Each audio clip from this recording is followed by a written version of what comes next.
시청자 여러분 안녕하십니까. 287예보의 앵커 김동완의 시선 지금부터 시작합니다. 네, 언택트 시대와 쓰레기 문제에 대해서 오늘 조금 이야기해 드리고 싶습니다. 우리가 코로나를 맞이해서 이 언택트 시대가 되게 급격하게 성장했는데요. 사실 우리가 봤을 때 택트 시대에는 서로가 접촉하고 언택트 시대에는 서로가 접촉하지 않는 걸로 끝이다라고만 생각했을 텐데 사실은 이게 쓰레기 문제와도 굉장히 밀접한 연관이 있습니다. 언택트 시대가 되면서 바이러스의 공포에 의해서 우리가 일회용품 사용이 굉장히 급증했습니다. 원래 우리가 얼마 전까지만 해도 카페에서 일회용 컵 사용이 불가능했습니다. 카페에서 테이크아웃 외에는 일회용 컵 사용 불가, 항상 머그컵 사용, 텀블러 사용 이런 내용들이 많았었는데요. 요즘에 대해서는 다시 일회용품 사용이 다시 급증하고 있지 않습니까? 이번에는 그 카페에서도 이제는 허용될 정도로 굉장히 그 바이러스라는 것의 공포에 의해서 사람들이 일회용품 사용이 정말 늘었고, 이만큼 생각한다면은 잘 쓰는 것만큼 잘 버리는 게 중요한 시대가 되지 않았나라는 생각이 듭니다. 사실 얼마 전에 이런 뉴스가 있었습니다. 언택트로 인해서 뭐 차박, 우리가 그러니까 호텔이나 아니면은 다양한 펜션, 다양한 숙박 시설에 대해서 공용 시설이지 않습니까? 그러다 보니까 그에 대한 두려움이 생기고, 그 두려움으로 인해서 개인 소유인 차를 이용해서 거기에서 숙박을 하는 게 좀 이슈를 되고 좀 인기를 끌고 있다고 하는데요. 사실은 이 이야기에서 가장 큰 거는 쓰레기를 제대로 버리지 않거나 쓰레기를 무단 투기하고 간다라는 내용의 이야기가 많았다라는 건데요. 사실 요즘 보면은 제가 길거리를 보면은 쓰레기통이 사실 보이지가 않습니다. 쓰레기통이 있던 것도 없어지는 시대가 됐습니다. 사실 이게 좀 난감한 지점이 있는데요. 길가에 보면은 사람들이 분명히 먹으면서 가거나 아니면은 길 가다가 들고 있던 물건을 버리거나 할 때 좀 쓰레기통이 안 보이면은 굉장히 난감해지는 경우들을 볼 수 있습니다.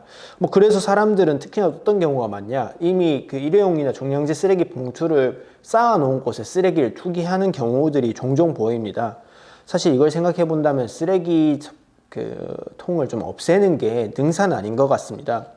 또 우리가 좀 쓰레기를, 우리는 잘 알잖아요, 한국어를. 근데 외국인들 아니면 외국에서 오신 분들 입장에서는 외국 언어가 좀 익숙하지도 않는 것도 많습니다. 이번에 보니까 수원시에서는 베트남어로 이게 쓰레기 봉투라는 거에 설명을 써주는, 그러니까 봉투 인쇄 자체가 베트남어가 돼 있거나 아니면 안성시에서는 러시아어로 그걸 표기하거나 등, 경기도에서는 쓰레기 종량제 봉투에 대해서 표기를 외국어로 표기하는 경우가 확산되고 있다고 합니다. 사실 이야기를 좀 정리하자면은 지금까지 사례였고, 우리가 지금 우리 입장에서 어떤 일이 있어야 되냐, 사실은 차박 쪽의 문제, 아까 말씀드렸던 쓰레기 투기의 문제라든지 그런 거는 인식의 문제, 여기 버려도 되겠지라는 인식의 문제도 물론 있습니다만, 인식의 문제만 지적해서는 사실은 될 문제는 아닌 것 같습니다.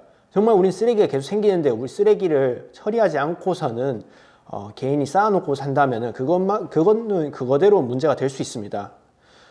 그렇기 때문에 우리가 제도적으로 좀 개선해야 될 사항들이 좀 있는데요.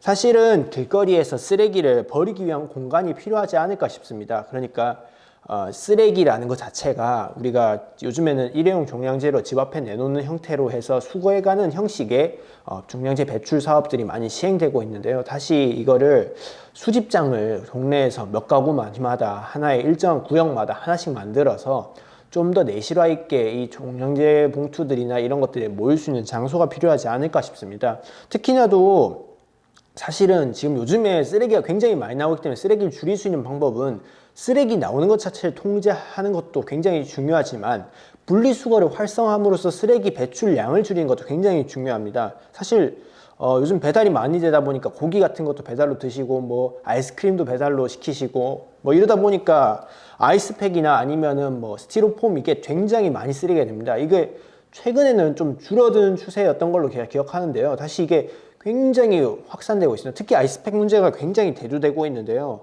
이런 유에 대해서 따로 수집하는 공간들이 있어야 되지 않나라는 생각도 듭니다. 사실은 과거에는 그런 것도 있었어요. 그 폐식용유 수집함 그런 것도 있었습니다. 사실은 액체류 쓰레기들이 굉장히 이것도 사회적으로 이슈가 되고 있는데, 그냥 우리가 하수구에 그냥 버리면은 결국엔 어떻게 됩니까? 하수구에서 다 막히고 고장나고 결국엔 또 누군가가 뚫어야 되거나 아니면은 그 오염물을 폐기하고 재활용하는데 문제가 생기곤 합니다. 이런 거에 대해서 좀 세분화된 분리장이 필요하지 않나. 그래서 좀 그러한 아까 말씀드렸던 쓰레기 수집장에서 다양한 쓰레기들, 다양한 쓰레기를 좀 보여줄 수 있는 게 좋겠는데요. 사실 저희 집에서도 굉장히 재활용을 열심히 합니다. 왜냐하면 종량제 봉투도 돈이기 때문에 그 돈을 좀 줄이기 위해서라도 재활용을 열심히 하려는 경향이 있는데요. 뭐 일부 저희 집 같은 경우에는 특이하게도 비닐 수거가 안 된다라는 집주인분의 말씀이 있으시더라고요.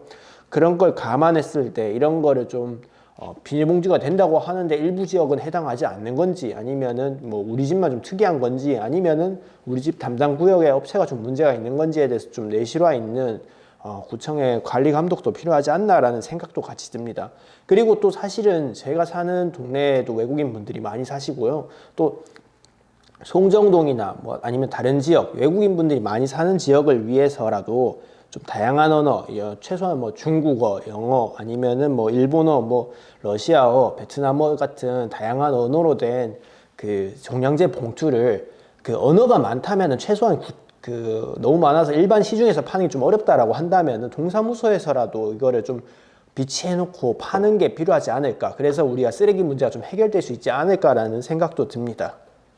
이를 통해서 우리가 사회에서 쓰레기가 문제가 많은데 이걸 좀 줄일 수 있는 기회로서 아마 이게 정책적으로 도움이 되지 않을까라는 생각도 됩니다. 네, 여기까지 287 예보의 앵커 김동완의 시선이었습니다. 감사합니다.